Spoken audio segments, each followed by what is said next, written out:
नमस्कार, जय हिंद, जय भारत। भारतीय अवाम ताकत दल अपने भारतीय भाई बहनों अर्थात अपने देश भारत की जनता अर्थात अपनी भारतीय अवाम से भारतीयता आधारित आपसी श्रद्धा, भारतीयता आधारित आपसी स्नेह, भारतीयता आधारित आपसी प्रेम, भारतीयता आधारित आपसी अखलाक मोहब्बत, भारतीयता आधारित आपसी सहयोग, भारतीयता आधारित आपसी सम्मान, भारतीयता आधारित आपसी एकता, भारतीयता आधारित आपसी भाईचारा तथा भारतीयता आधारित आपसी सद्भाव को समझने व उसे आत्मसात करके वैसा ही और उसी अनुसार आचरण एवं व्यवहार करने हेतु और इसके समस्त भारत में प्रचार प्रसार करने हेतु और इसकी अहमियत और महत्व को प्रत्येक देशवासी को समझाकर उसे अपनाते हुए वैसा ही और उसी अनुसार आचरण एवं व्यवहार करने हेतु और प्रत्येक देशवासी को अपना ही भारतीय भाई बहन मानकर, समझकर, अपनाकर उनके साथ वैसा ही और उसी अनुसार आचरण एवं व्यवहार करने हेतु सतत, सदैव और हमेशा अदब के साथ, आदर के साथ अर्ज करता है, विनती करता है। सर्वप्रथम जैसा कि कुछ पिछले एपिसोडों के माध्यम से एक दरख्वास्त की गई थी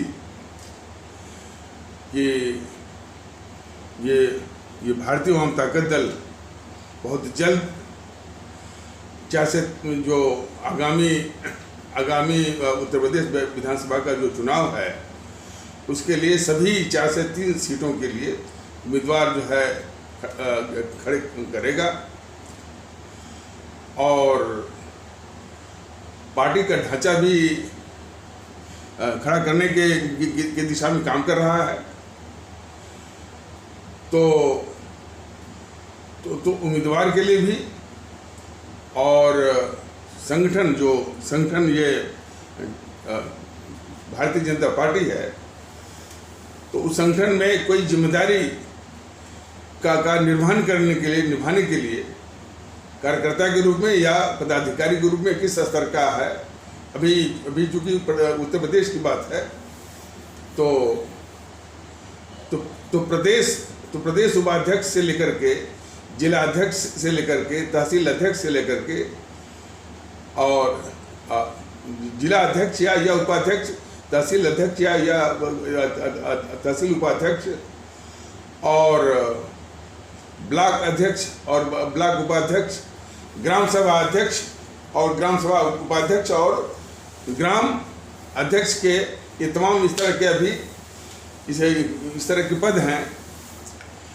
तो इनके लिए जो है वो नंबर नोट कराते हैं हमारे जो पदाधिकारी राष्ट्रीय संगठन मंत्री हैं जिसे कि आप लोग बात करते रहते हैं।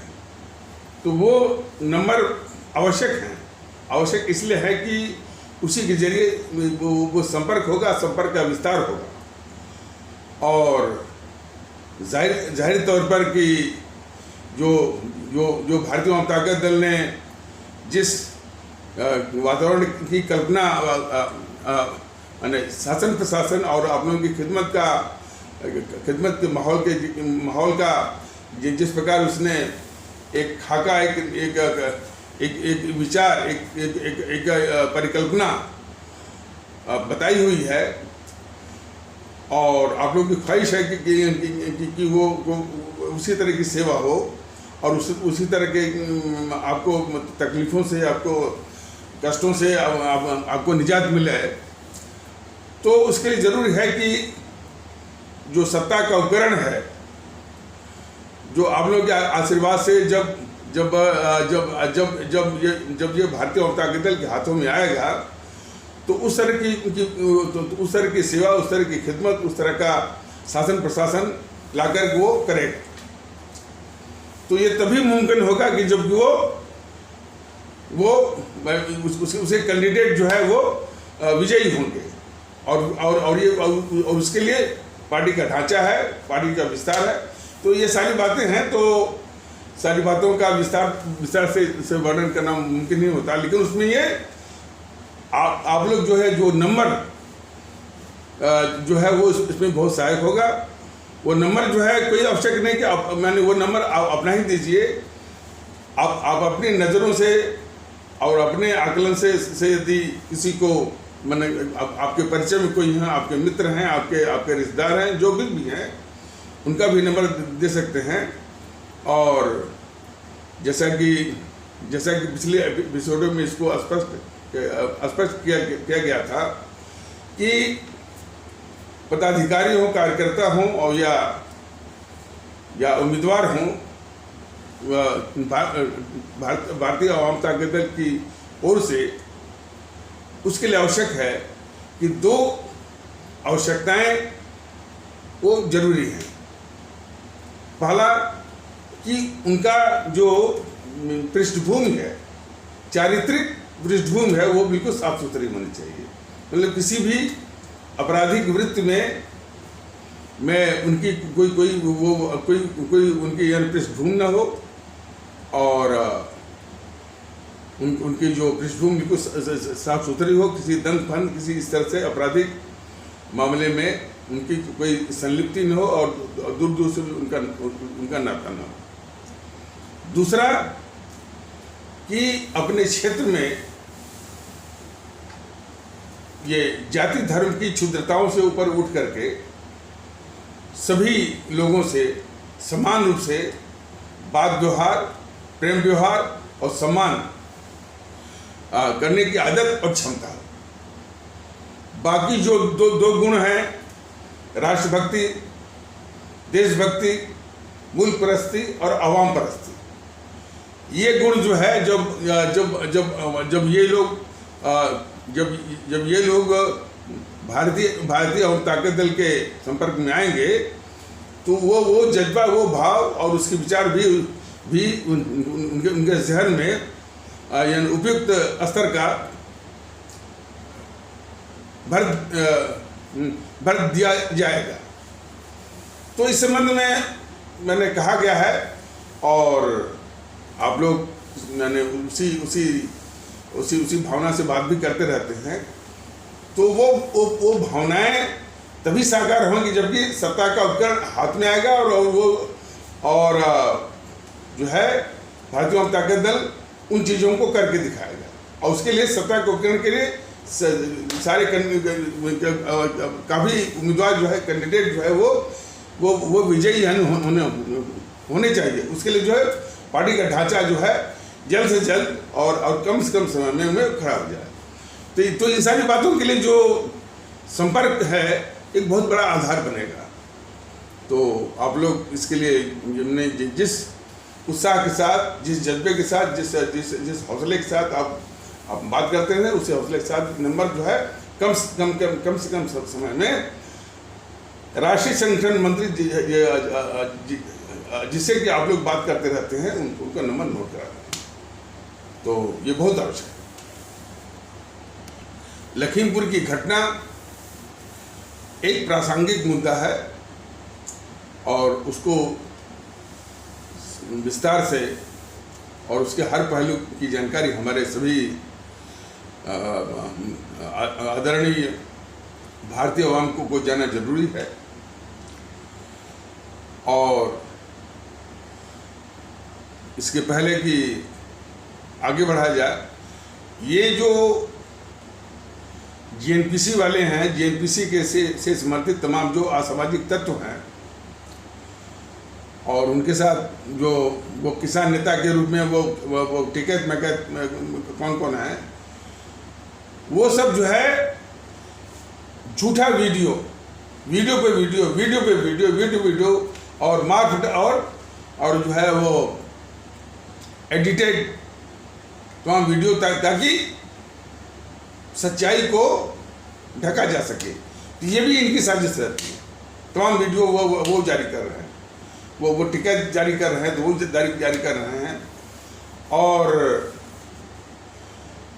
और बराबर ये समाचार मिल रहा है कि जो कनाडा में कोई पन्नू करके बैठा है, खालिस्तानी, वो निर्देश दे रहा है कि ड्रोन के द्वारा जो है वो योगी जी को, मिश्रा को घेरो, ड्रोन और अट्रैक्टर के द्वारा। तो अब सवाल यह है कि ये ताकतें कितनी खतरनाक हैं, मुखौटा पहनी हैं जो है किसान का। इस संबंध में जैसा कि कल के वीडियो में बताया गया था कि योगी जो माननीय मुख्यमंत्री योगी आदित्यनाथ जी ने जिस दक्षता से इस स्थिति को संभाला है, हैंडल किया है, वो काबिल तारीफ है कि अखिलेश को यानी वहीं उनको हाउस अरेस्ट कर लिया और उसके कार्यकर्ता वहीं पर वो हल्ला वगैरह कर रहे हैं, करने दीजिए। प्रियंका को यहाँ पर वो सीतापुर में रोक लिया गया है, वहाँ पर भी उसके जो है वो कांग्रेसी कार्यकर्ता वो हल्ला वल्ला कर रहे हैं, वो करने दीजिए।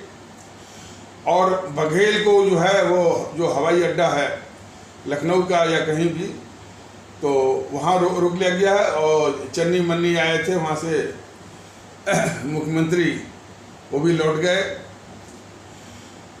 लेकिन यह इस स्थिति का सामना जो है कुछ दिन करना पड़ेगा। सुनने में आया कि वो योगी जी ने कुछ ढील दे दिया है। ढील बिल्कुल नहीं, ये राजनीतिक दुष्ट हैं। तो राजनीतिक दुष्टों के साथ जो है किसी प्रकार की ढील, किसी प्रकार की नरमी जो है हमेशा घातक होती है। इस मुल्क के लिए, इस मुल्क के लिए घातक है। और ख़ास करके ये जो चुनाव आ रहा है उत्तर प्रदेश का, उसको देखते हुए उत्तर प्रदेश के लिए घातक है। और एक बात योगी आदित्यनाथ जी आप बिल्कुल नोट कर लीजिए, जब भी कोई इस तरह से विध्वंस होता है, विप्लव होता है और अशांति होती है, सड़कें जाम हो जाती हैं, इसमें सबसे अधिक तकलीफ होती है आम आदमी को। अभी नेट बंद हुआ था, नेट में तमाम बैंकिंग सिस्टम बंद था, लोग पैसे न बैंक से वो निकाल पा रहे थे, न तो एटीएम से निकाल पा रहे थे, सबके काम बंद थे। तो जब भी कोई इस तरह से अशांति, हिंसा और इस तरह से इन राजनीतिक दुष्टों की गतिविधि वो मतलब जारी रहती है, सड़कों को जाम किए रहते हैं, आम और गरीब आदमी पर सबसे अधिक मार पड़ती है। तो जो माननीय मुख्यमंत्री श्री योगी आदित्यनाथ जी, इस बात को बिल्कुल नोट कर लीजिए कि जितने सख्ती से आप कर रहे हैं, आप डटे रहिए, तब तो आराम मिलेगा। और इसी तरह से आप ढील दे करके प्रियंका को छोड़ देंगे, राहुल को अलाउ कर देंगे और अखिलेश यादव को कर देंगे, तो सब करा जो है वो ढह जाएगा और मिट्टी में मिल जाएगा। और इनको सबक सिखाना ही चाहिए कि देश की या प्रदेश की जनता की शांति की कीमत पर इनको उपद्रव करने दिया जाए, ये हरगिज नहीं। रही बात जो हिंसा ये अब हुई है किसान आंदोलन के नाम पर भी, यानी कि वो कितने लोग मर गए। इसके पहले जो है सीए पर यानी 2 फेज में, 2 चरणों में हिंसा हुई है। तो इसमें इसको इस रूप में समझने की आवश्यकता है कि जब से ये जीएनपीसी, गांधी नेहरू परिवार चंडाल चौकड़ी काकस सत्ता से बेदखल हुई है, तो सत्ता में वापसी के लिए इतनी बेताब है कि इस देश के साथ कुछ भी करके पूरे देश को हिंसा, अराजकता और अस्थिरता में झोंक करके भी सत्ता में वापसी या सत्ता पर काबिज होने की वो जुगत में है, साजिश में है। इस बात को सभी हमारे आदरणीय भारतीय भाई बहन जान लें। और ये जो बेवकूफ़ किस्म के बैठे हैं प्रधानमंत्री मोदी जी, इनकी अकल में नहीं आ रहा। ये सिर्फ जो है मतलब कि जो मैंने देश की आंतरिक सुरक्षा कितने खतरे में है इन तत्वों की वजह से, ये इनको मालूम नहीं है, अमित शाह को मालूम नहीं है। और ये महोदय जाकर के चुनाव जीतने के लिए जो है वो घर बांट रहे हैं। देश को नहीं भूलना चाहिए जिसमें किसान आंदोलन के नाम पर पूरे दिल्ली के लोगों को और दिल्ली के आसपास लोगों को यही तत्व और यही राजनीतिक दल जो है बंधक बनाए थे। तो ये मोदी महोदय जो है वो गुरुद्वारा टहल रहे थे। तो इनकी कायरता जो है दिन पर दिन इस देश के लिए महंगी जो है वो बनती जाएगी। तो जहाँ तक कि ये धरना प्रदर्शन का सवाल है, इसमें कई ऐसी बातें हैं जो कि सभी देशवासियों को, हमारे आदरणीय भारतीय आवाम को समझ लेना आवश्यक है।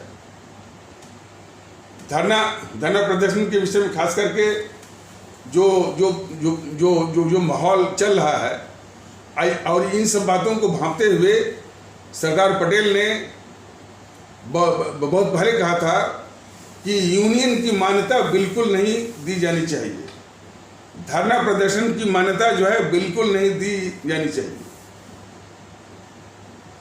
ये सरदार पटेल का वो मान्यता है। सरदार पटेल को बहुत मानते हैं ना ये Modi ji. Statue of unity वो बनवाते हैं ना, तो उनकी एक सीख समझ लें कि यूनियन की मान्यता और धरना प्रदर्शन की मान्यता बिल्कुल खत्म कर दिया। और जब से ये बेदखल हुए हैं सत्ता से, जीएनपीसी वाले, गांधी नेहरू परिवार चैनल चौकड़ी कॉकस वाले, तब से तो जो है अंतरराष्ट्रीय भारत विरोधी अंतरराष्ट्रीय ताकतों के गठजोड़ से और भारत के अंदर जो भारत विरोधी ताकतें हैं, ये दोनों के गठजोड़ से कि इस तरह के कोई न कोई मुखौटा, कभी किसान आंदोलन, कभी ये कभी सीए का मुखौटा ये पहन करके हिंसा, तोड़फोड़, आगजनी, अस्थिरता, और इसमें वो ताकतें भी शामिल हैं जो भारत की धूल विरोधी भी है और भारत की आर्थिक प्रगति को रोकना वो चाहती है। दुख इसी बात का है कि उस चीन के समर्थक कुछ यहाँ पर हैं। वो अजित डोभाल वाला जो सिद्धांत है वो बिल्कुल लागू है। भारत यदि जब भी हारा है और जब भी हारेगा तो इन देश के दुश्मनों से, अजित डोभाल एक अधिकारी हैं, उनका ये नैतिक साहस नहीं बन सका कि वो कौन अपने हैं जो कि भारत को हमेशा हर वक्त जो है इतिहास में भी वो हराते रहे हैं और अब भी जो है वो हराने पर तुले हुए हैं। तो चूंकि अधिकारी हैं, इतना नैतिक बल उनमें नहीं है कि वो चिन्हित कर सके, आइडेंटिफाई कर सके कि कौन अपने हैं जो कि वो देश के खतरनाक दुश्मनों से भी अधिक वो खतरनाक हैं। तो वो नहीं बोल सके। लेकिन भारतीय जनता दल करीब 7 से ऊपर अधिक वीडियो जारी हो चुके हैं। ये बिल्कुल चिन्हित करके बता रहा है यही वो हैं, यही वो ताकतें हैं, यही वो तत्व हैं जो कि भारत को हमेशा जो है वो हराते रहे। तो भारत को यदि जीतना है, भारत को यदि स्थिर रहना है, भारत को मजबूत रहना है और अपनी आवाम को सुकून देना है, तो इन ताकतों का बिल्कुल सत्यानाश करना होगा, इनका विनाश करना होगा, इनको नष्ट में नाबूद करना होगा। मोदी जी, इस बात को आप बिल्कुल दिमाग में बिठा लीजिए आप।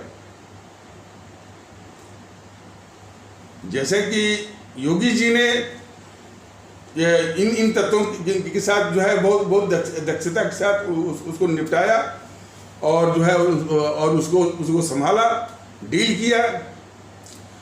वहीं पर आपसे ये अपेक्षा थी कि कम से कम किसान आंदोलन और भारतीय जनता दल बार बार यूट्यूब के माध्यम से आपको भी बताया है, देश को भी बताया है और अपनी आदरणीय भारतीय आवाम को भी बताया है कि वो किसान आंदोलन सिर्फ मुखौटा है।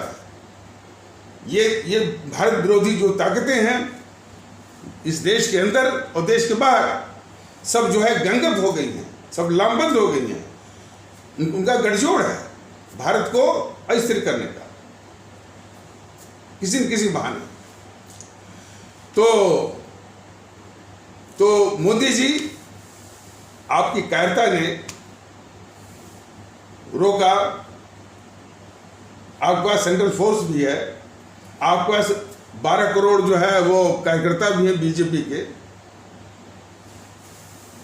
यानी और राष्ट्रभक्ति का तकाजा ये कहता था कि आप जो है पंजाब की सरकार को बर्खास्त करते, सेंट्रल फोर्स लगाते, 12 करोड़ जो है कार्यकर्ताओं को लगाते, वो वहाँ के जो किसान भारतीय भाई बहन हैं और भारतीय भाई बहन पंजाब के उनको अच्छी तरह से वो समझाते।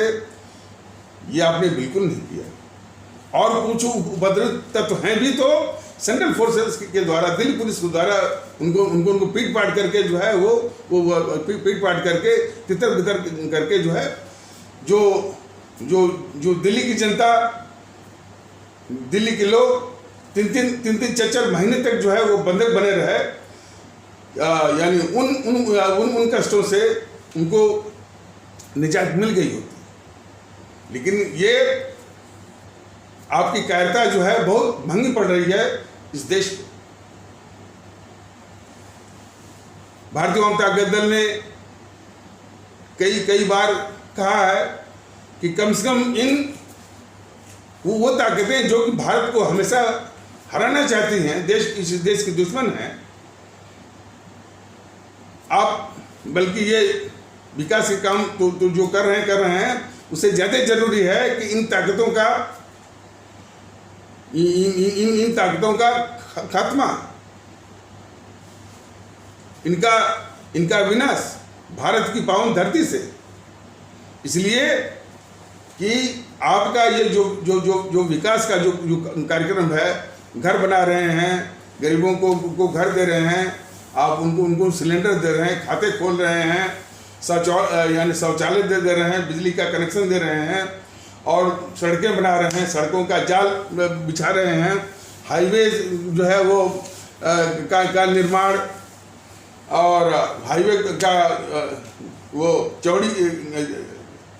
चौड़ीकरण या वाइडनिंग और एक्सप्रेसवे का जाल, और इसके बाद जो है भारत में सागरमाला, भारतमाला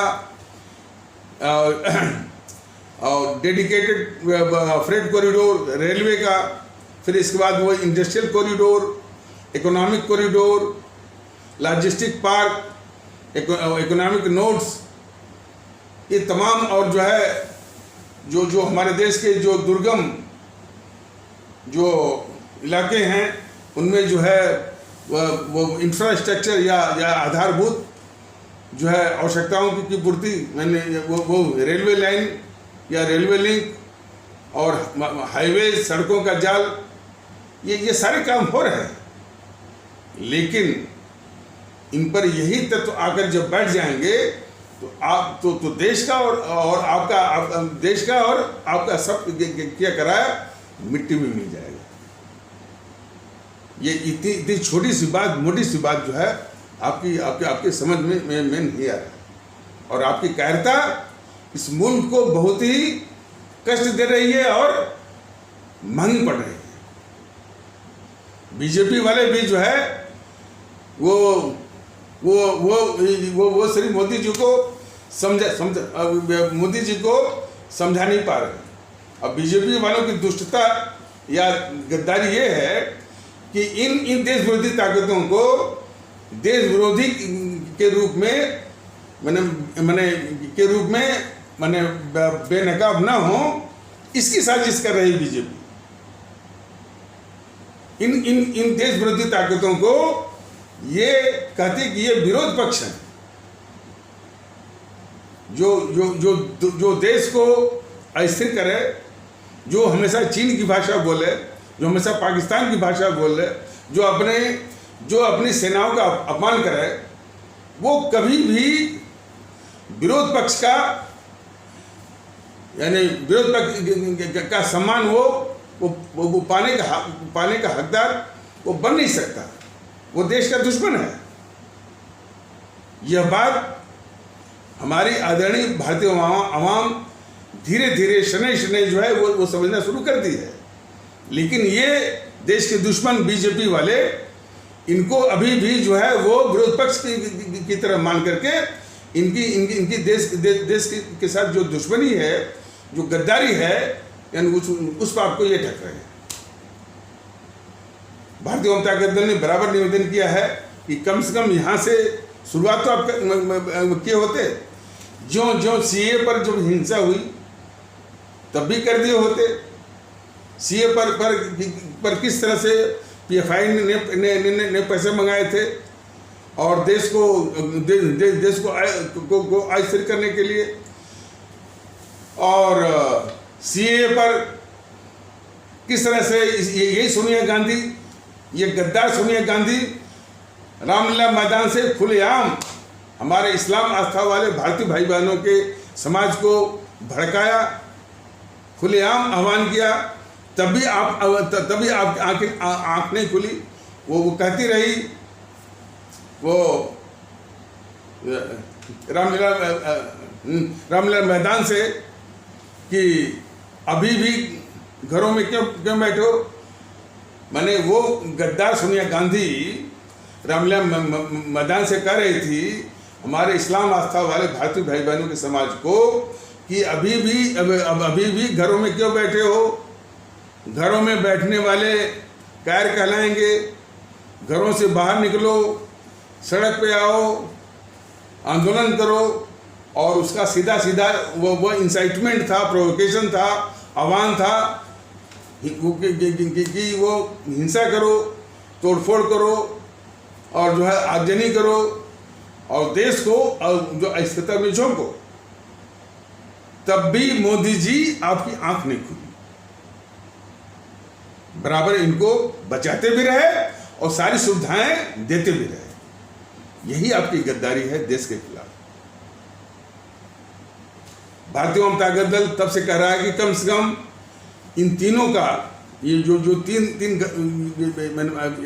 जो जेएनपीसी के इसमें तीन गद्दार हैं, राहुल गांधी, सोनिया गांधी और प्रियंका गांधी, इन तीनों का पॉलीग्राफ टेस्ट करा करके, इनका नार्को टेस्ट करा करके और इनका साइको टेस्ट, बिल्कुल नार्को टेस्ट, साइको टेस्ट और पॉलीग्राफ टेस्ट, ताकि इनके मन में देश के खिलाफ कौन सा मंसूबा पल रहा है यह सरकार को भी जानना जरूरी है और देशवासियों को भी जानना जरूरी है कि इनके मन में कितना जो खतरनाक मंसूबा है वो क्या पल रहा है। ये टेस्ट करा करके तीनों को पैक करके इटली यदि आप भेज दिए होते सीए की हिंसा में, तो न तो ये किसान आंदोलन के नाम पर हमारे जो है सैकड़ों भारतीय भाई बहन मारे गए, और न तो ये जो है वो न तो ये लखीमपुर की घटना होती जिसमें कि 8-9 लोग मारे गए, और आगे भी होगी। यदि मोदी जी अब नहीं करेंगे तो ये देश भुगतता रहेगा। तो जिन देशवासियों ने आपको प्रधानमंत्री बनाया है और प्रधानमंत्री के पद का आप जो भोग कर रहे हैं, तो थोड़ी सी भी लज्जत का निर्वहन करिए और हमारे देशवासियों को हमारे देशवासी सुरक्षित अपने को महसूस करें, इसलिए कि देश की आंतरिक सुरक्षा इनके कारण जो है बिल्कुल खतरे में आ गई है।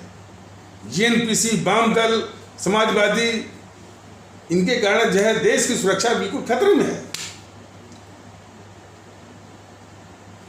तो यदि कम से कम यहाँ से शुरुआत तो करिए कि ये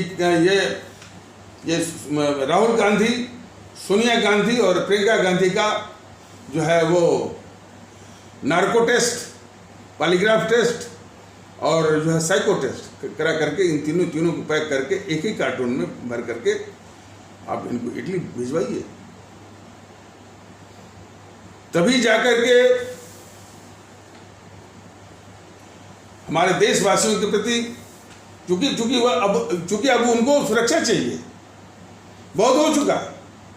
सीए पर जो हिंसा हुई, दिल्ली के लोग जो है वो भुगत लिए। किसान आंदोलन के नाम पर जो 3-4 महीने वही दिल्ली जो है वो बंधक रही, बहुत हो चुका। आपकी कायरता की कीमत ये रही कि हमारा जो राष्ट्रीय गौरव है, लाल किला, वो अपमानित हुआ।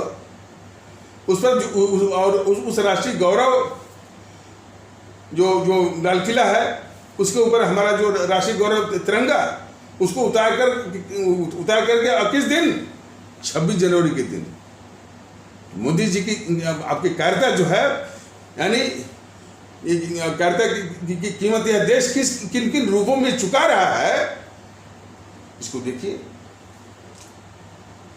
तो इन आतंकवादियों ने वो हमारा राष्ट्रीय झंडा उतार करके वो आतंकवादियों का झंडा लगाया था। आपने देश को शर्मसार किया, जबकि वहां पर दिल्ली पुलिस थी और लाल किले के अंदर वो मिलिट्री की छावनी भी है, कैंट है, मिलिट्री कैंट भी है।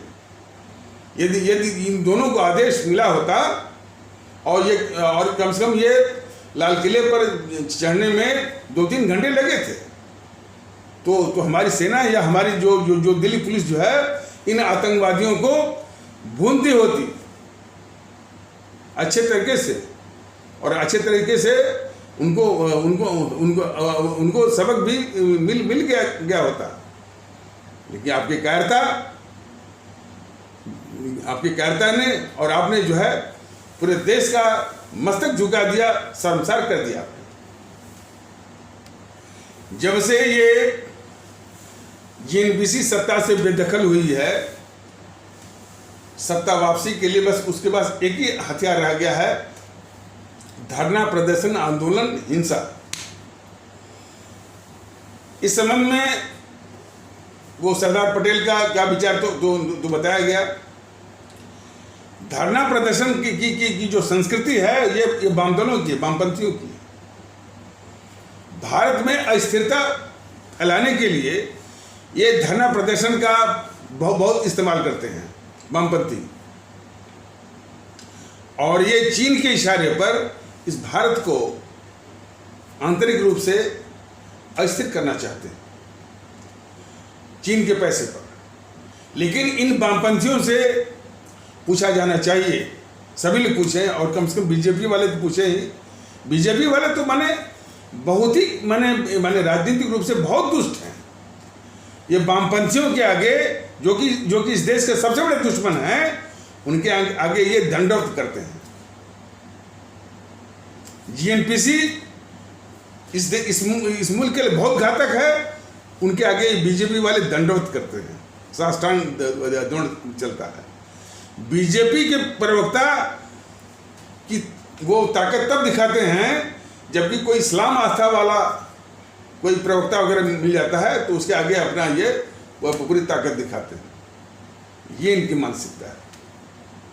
बीजेपी के नेता प्रवक्ता जो है ये इतने देश के गद्दार, देश के दुश्मन, यानी वो वामपंथी नेताओं और प्रवक्ताओं के आगे, चाहे टीवी पर कोई परिचर्चा हो, डिस्कोर्स हो, उसमें भी उसे भी इनके आगे भीगी बिली बन जाते हैं और साष्टांग दंडवत करते हैं। और यही हाल जो है जीएनपीसी, जो कि हर तरह से अभिशाप है इस देश का, उसके नेताओं और प्रवक्ताओं के आगे बीजेपी के जो प्रवक्ता हैं बिल्कुल भीगी बिल्ली बनते हैं और साष्टांग दंडवत करते हैं। और ये अपने को शेर तब बनते हैं जबकि इनके सामने कोई इस्लाम आस्था वाला भारतीय भाई बहनों के समाज का होता है। ये दुखड़ा जरूर है कि जिन इस्लाम आस्था वाले अपने इस्लाम आस्था वाले भारतीय भाई बहनों के समाज से जिन प्रवक्ताओं को बुलाते हैं टीवी चैनल वाले, वह भी जीएनपीसी और वाम दलों के ही सुर में सुर मिलाते हैं, सीधे या अपरोक्ष रूप से। ये इस्लाम आस्था वाले भारतीय भाई बहनों के समाज से जितने भी प्रवक्ता हैं, उसमें से एक भी नहीं कहता है कि देश की समस्याओं की जड़ में ये गद्दार नेहरू है। एक भी नहीं कहता है। कौन? इस्लाम आस्था वाले भारतीय भाई बहनों की समाज से जितने भी प्रवक्ता आते हैं, एक भी नहीं कहता कि सारी समस्याओं की जड़ में ये मोहनदास करमचंद गांधी है या गद्दार नेहरू है। ये भी टुकड़ा एडेड है। मतलब कि कितने ओर से इन देश के दुश्मनों को अजीत डोभाल तो बोल के चले गए कि हम अपनों से आ रहे हैं, बल्कि ये बोलते हैं भाई कि हमारे असली दुश्मन तो देश के अंदर है। भारतीय जनता दल 7 से वीडियो जारी कर चुका अपने देशवासियों को बताने के लिए कि यही है जो है वो देश के दुश्मन कर लीजिए, चाहे अपने कर लीजिए, जो गहराते हैं ये तो हैं। तो अजीत डोभाल जी या मोदी जी आपके जो है वो अधीन जो है वो राष्ट्रीय सुरक्षा सलाहकार दोनों को देश के दुश्मनों को पहचानिए। पहचान तो आपको होगी, लेकिन उन पर कार्रवाई करने के बजाय, उनको पंग करने के बजाय, उनको नस्मे नाबूद करने के बजाय आप उनको पाल करके देश के खिलाफ गद्दारी कर रहे हैं। ये सवाल है। जो सांप होता है तो सांप को कुचलते हैं कि यानी दूध पिलाते हैं? ये सांप देश की स्थिरता, देश की आर्थिक प्रगति को तो डस रहे हैं। हमारी आवाम, हमारी जो साधारण जो जनता है, हमारे जो साधारण भारतीय भाई बहन है, उनका जीवन जो है वो नरकी बनाए हुए हैं। ये आंदोलन, ये रोड ब्लॉक, वो सड़क बंद, ये इंटरनेट बंद, फलाने बंद, ढकाने बंद, क्या है? आपने मोदी जी आपने इन देश विरोधी ताकतों के जरिए हमारे आम भारतीय भाई बहनों का जीवन बिल्कुल नारकी बना दिया है इनके लिए। और मत भूलिए कि इन्होंने ही आपको जो है सत्ता में बिठाया है और यही आपको सत्ता से बेदखल भी करेंगे। आपने वोट लिया इनसे, वोट लिया हमारे भारतीय भाई बहनों से और हित साध रहे हैं देश के दुश्मनों का। और तमाम इसकी फहरिस्तें हैं वो जो कि इस बात को दर्शाती हैं कि किस तरह से देश के दुश्मनों को सारी सुविधाएं, सारी सहूलियतें और पूरा मौका दे रहे हैं। देश के साथ वो गद्दारी करें, देश के साथ दुश्मनी करें और हमारे देश को किसी न किसी बहाने हिंसा, आंदोलन, तोड़फोड़, आगजनी, हत्या और अस्थिरता और आर्थिक प्रगति को रोकना। तो मोदी जी ये धीरे धीरे ये भी साबित होता जाएगा कि इस तरह की जो ये दौर चला है अपने देश मैंने जिस कठिन दौर में ये देश गुजर रहा है, वो उसकी जिम्मेदारी धीरे धीरे ये साबित होता जाएगा कि इसकी जिम्मेदारी आप पर आती जाएगी, कि चूंकि आप कार्रवाई नहीं कर रहे हैं और इनको पूरे मौके दे रहे हैं कि किसी न किसी बहाने, चाहे सीए पर हो, चाहे किसान आंदोलन के नाम पर हो, चाहे वो लखीमपुर की घटना के बहाने हो, देश को हमेशा वो बंधक बनाए।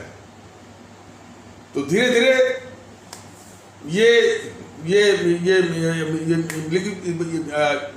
इस ओर जो है तथ्य, सच्चाई आकर के जो है स्पष्ट होती जाएगी कि इसके जिम्मेदार आप हैं, आप हैं और आपकी कायरता है। आपको देश को बचाना है, जनता की रक्षा करनी है, यानी इन देश के दुश्मनों को बचाना है, उनकी रक्षा करनी है, उनके आगे घुटने टेकना है और उनको तमाम सुविधाएं और तमाम सहूलियतें देना है देश के खिलाफ गद्दारी करने का। तो धरना प्रदर्शन जो है, ये आदत और संस्कृति जो है, ये वाम दलों की है, वामपंथियों की है। और भारत और ये चीन से फंडिंग लेते हैं, चीन से पैसे लेते हैं, भारत को अंदर से अस्थिर करने के लिए, कमजोर करने के लिए। और इन्हीं का एक जो है वो एक ऑर्गेनाइजेशन है, वो नक्सली आतंकवादी। ये सवाल करने पर ये हमेशा उससे जो है वो नक्सली आतंकवादियों से पला छुड़ाते हैं। लेकिन ये नक्सली आतंकवादी जो कि खास करके छत्तीसगढ़ हुआ, महाराष्ट्र के कुछ तबके हैं, आंध्र प्रदेश के कुछ तबके हैं और झारखंड के कुछ तबके हैं, वो फैले हुए हैं। तो इन्हीं वामपंथियों का इनकी एक शाखा है, ब्रांच है। तो धरना प्रदर्शन जो है, ये संस्कृति आदत किसकी है? वामपंथियों की, यानी भारत को हमेशा कमजोर करने की, अस्थिर करने। लेकिन इन्हीं वामपंथियों से पूछा जाना चाहिए कि जो तुम्हारे आका हैं, जिनसे तुम पैसे लेकर के इस देश के साथ गद्दारी कर रहे हो, क्या इस तरह से धरना प्रदर्शन चीन में तुम करवा सकते हो? कोई चू भी करे तुरंत वो साफ हो जाएगा, गायब हो जाएगा। तो इतने बड़े गद्दार हैं, चीन में बिल्कुल ये धरना प्रदर्शन नहीं करवा सकते हैं। चीन से पैसे लेकर के अब अपने देश में के खिलाफ जो है धरना प्रदर्शन ये करवाएंगे। तो देश के लोग, अब मोदी जी, आप, अब बीजेपी वाले, इनको पहचानिए कि ये कितने खतरनाक हैं। जिस चीन से पैसे लेकर के इस देश को अस्थिर वो करना चाहते हैं धरना प्रदर्शन के बहाने, उसी चीन में धरना प्रदर्शन वो हो नहीं सकता। यदि आपने किया तो फिर इसके बाद आप गायब हो जाएंगे। इतने बड़े गद्दार हैं ये कम्युनिस्ट वाले, और उन्हीं की शैली लेकर के उसी के साथ जेएनपीसी भी भिड़ी हुई है, और उसी के साथ साथ में और भी जो भारत विरोधी और समाज विरोधी ताकतें, समाजवादी पार्टी या आम आदमी पार्टी, सब उसी के साथ। तो कोई बात नहीं, मोदी जी थोड़ी सी देशभक्ति आप निभाइए, आवाम परस्ती आप दिखाइए। इसी आवाम ने ही आपको जो है थोड़ी सी कृतज्ञता कि भाई कि इसी ने आपको प्रधानमंत्री बनाया, तो इसकी सोचिए। और जो है इन ताकतों की वजह से, और जो आप इन ताकतों को इस तरह से जो छूट दे हुए हैं कि देश के साथ वो गद्दारी करते रहें, दुश्मनी करते रहें, इसकी वजह से देश की सुरक्षा बिल्कुल खतरे में पड़ेगी। इसको सोचिए।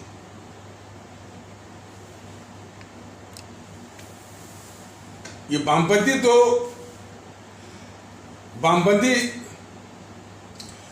ये प्रवक्ताओं को बुलाते हैं, ये टीवी चैनल वाले।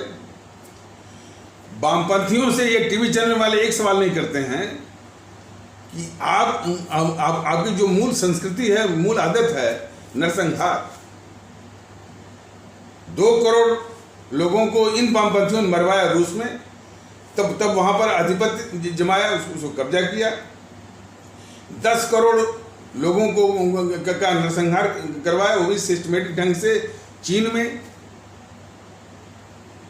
और 20 लाख जो है लोगों को मरवाया, यानी जो है पाटपोल करके वहाँ का जो है वो क्रूर शासक था वामपंथियों का। भारत में भी जो इन वामपंथियों का पश्चिम बंगाल में 38 साल तक जो शासन रहा, 50,000 से अधिक जो है वो राजनीतिक हत्याएं हुई हैं, हिंसा हुई है।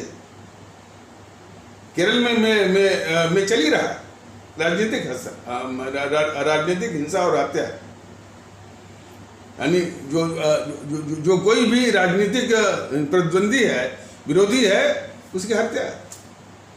तो इनसे कोई सवाल नहीं करता, और यही जो है वो धरना प्रदर्शन वो करवाते हैं। दुख इस बात का है कि इनकी पढ़ जो है वो कर्मचारियों में है, जो इनकी तमाम यानी जो है वो इनके जो कई चेहरे जो है वो ट्रेड यूनियन में है। उनसे ये सवाल वो सवाल किया जाना चाहिए कि इतनी देशद्रोही, इतनी देश की गद्दार माने संगठन को कैसे पट मिल जाती है वो ट्रेड यूनियन में और क्या करने के कर्मचारियों में। ये जहर जो है, ये कैंसर जो है, यानी बहुत गहराई तक जो है ये फैला हुआ है। इसके प्रति वो चिंता नहीं है। बीजेपी वाले ये झूठ मूठ का जो है वो राष्ट्रवाद का बने हुए हैं। यदि उनको चिंता होती तो ये चिंता स्वाभाविक है कि इतना गद्दार संगठन जो है कहाँ अपनी जड़ें जो है वो जमाए हुए है, कर्मचारियों में है, ट्रेड यूनियन में है। और सबसे बड़ा कैंसर इसका जो मैंने बताया कि यह जो है सिविल सर्विसेज में अपने आदमियों को भेज रहा है। इसने जो गद्दार थी ना वो इंदिरा गांधी, उससे एक जवाहरलाल नेहरू यूनिवर्सिटी JNU ही ले लिया और उसमें वामपंथियों को बिठा दिया। और यहीं से पढ़ करके IAS और IAS या ब्यूरोक्रेसी में भी जाते रहे, जुडिशरी में भी जाते रहे। तो इन सबों का कैंसर जो है वो कहाँ फैला हुआ है? ट्रेड यूनियन में। देखिए ये MLA बने न बने, सरकार इनकी बने न बने, उससे इनको इन पर कोई फर्क नहीं पड़ता। लेकिन किस तरह से कैंसर घुसाए हुए हैं हमारी व्यवस्था में, इसको जो है इसको समझने की आवश्यकता है। और इस पर जो है जरा भी बात नहीं करती है ये बीजेपी। तो बीजेपी इस तरह से कहने मतलब है कि सिर्फ राष्ट्रवाद के मुखौटे के आधार पर सिर्फ सत्ता हथियाती है, सत्ता का भोग करती है, लेकिन देश के दुश्मनों का क्या निपटारा करना कि नहीं करना, इस पर वो बात करने को तैयार नहीं है। ये बीजेपी जो है कम से कम GNPC के माने जितने भी इसके व्यापारिक प्रतिष्ठान भारत में चल रहे हैं, यदि उसी को ध्वस्त कर देती तो कुछ हद तक वो पंग होते। तमाम इनके फार्म हाउसेज हैं, तमाम इनके NGOs हैं, कोई राजीव गांधी फाउंडेशन है, क्यों चल रहा है भाई मोदी जी बताइए ना? राजीव गांधी फाउंडेशन फलाने ठिकाने क्यों चल रहे हैं सर? और तो ब्यूरोक्रेसी में भी इस तरह की भावना है कि ये मोदी वगैरह जो है यानी दो चार दिन की चांदनी है, ये सब चले जाएंगे। असली शासक तो ये असली शासक तो नेहरू परिवार है, वो वही फिर आएगा। इस तरह की बातें चलती हैं ब्यूरोक्रेसी में। अरे ये खुद ही कहते हैं। इनका जो कोई मंत्रिपरिषद का एक समूह था, मोदी जी के मंत्रिपरिषद का एक ग्रुप था, और हाँ, और एक हिंसा की तो जो है वो चर्चा हुई नहीं। सीए के नाम पर हिंसा हुई 2 चरणों में, और किसान आंदोलन 3-4 महीने तक वो चला। फिर ये लखीमपुर की घटना, और एक तोड़फोड़ हुई वो राज्यसभा में। आप जब कार्रवाई करेंगे ही नहीं जो है इन दुष्टों के खिलाफ, तो दुष्टों के हौसले जो है वो बढ़ते जाएंगे। मोदी जी के राज्य में जितने भी राजनीतिक दुष्ट हैं, जितने भी देश के दुश्मन हैं, देश के गद्दार हैं, उनके हौसले बहुत बुलंद हैं। दिन रात अच्छा, एक बात और है, झूठ और अफवाह। तो बात हो रही थी, और एक हिंसा हुई थी वो राज्यसभा में जब हिंसा हुई तो कितनी बड़ी, ये तो करता दिखाएं हम, कहना थोड़ा सा गंदा लगता है। वो राज्यसभा के सभापति हमारे उपराष्ट्रपति वेंकैया नायडू वो कह रहे हैं कि हम रात भर रोते रहे। बताइए, आपके रोने से इनकी जो है वो दुष्टता जाएगी? दुष्टों का संहार करने से दुष्टों का नाश होता है, रोने से नहीं। प्रोग्राम जो है उस रावण के आगे रोए थे, संहार किए थे उसका। तो इन दुष्टों का संहार करने से देश को राहत मिल पाएगी और मिलेगी, और मिलना संभव होगा। तो सीए पर जो भी हिंसा हुई थी, उससे जरा भी सीख मोदी जी ने नहीं लिया। सीए पर हिंसा ही नहीं हुई, बल्कि पीएफआई जो कि इसकी एक शाखा है जीएनपीसी की, इसने शायद 120 करोड़ रुपया बाहर से मंगाया था, और उसमें से काफ़ी करोड़ रुपया वो इस जीएनपीसी वालों को दिया भी था। कपिल सिब्बल का नाम आया था अखबारों में। तो मोदी जी अब सारे देश के दुश्मनों को, बने राष्ट्रवाद का नाम लेकर के सारे देश के दुश्मनों को बचाना, उनकी रक्षा करना, उनके आगे घुटने टेकना, ये सबसे बड़ी गद्दारी है। अखबारों में नाम आने के बाद भी जो है वो कपिल सिब्बल के खिलाफ आपने कौन सी कार्रवाई की? इतनी बड़ी सीए की जब हिंसा हुई, किसने भड़काया, किसने करवाया, ये आपको मालूम है। ये जो है केजरीवाल तो इतना खतरनाक, अब वो अपना राजनीतिक पांव पर पसार रहा है। गुजरात में पसार रहा है, गोवा में पसार रहा है, हिमाचल में कर रहा है, पंजाब में कर रहा है, यूपी में कर रहा है। कौन केजरीवाल? जो भारत तेरे टुकड़े होंगे, इंशाअल्लाह भारत बर्बादी तक जंग जा रहेगी। ये जो है जिसका इसने समर्थन किया था। आपको शर्म आनी चाहिए कि ऐसे तत्व को आप पाल रहे हैं, और शर्म आनी चाहिए जो है कम से कम हमारे जो दिल्ली के वो मतदाता गण कि जिन्होंने ये नहीं देखा कि ये कितना बड़ा गद्दार है। मुफ्त बिजली, मुफ्त पानी पर अपने आत्मा को बेच दिया। ये मानसिकता है। जिन दलों के पास जनता को देने के लिए कुछ साफ सुथरी चीज नहीं होती है, वही जो है वो रेवड़ीबाजी, मुफ्त बिजली ले लो, मुफ्त पानी ले लो, और मोबाइल ले लो, और जो है वो टीवी ले लो, फ्रिज ले लो। इन्हीं रेवड़ीबाजी के हथकंडों से हमारे जो है भोले भाले जो भारतीय भाई बहन वो मतदाता गण है, उनको लुभाते रहते हैं, फंसाते रहते हैं, और फंसाने के बाद फिर 5 साल तक जो है वो उनको परेशान करते रहते हैं और देश को लूटते रहते हैं। ये अपने आप में जो है बहुत वो गंभीर समस्या है। जितने भी रेवड़ीबाज हैं उनसे सावधान रहिए। भारतीय जनता दल कदाप जो है वो रेवड़ीबाजी में विश्वास करता ही नहीं। वो इसमें विश्वास करता है कि शुद्ध रूप से आपको यानी क्या सेवा देनी है, कौन सा माहौल देना है, और माहौल ऐसा कि आप सुरक्षित महसूस करें और अपने को इज्जतदार महसूस करें, बेखौफ रहें।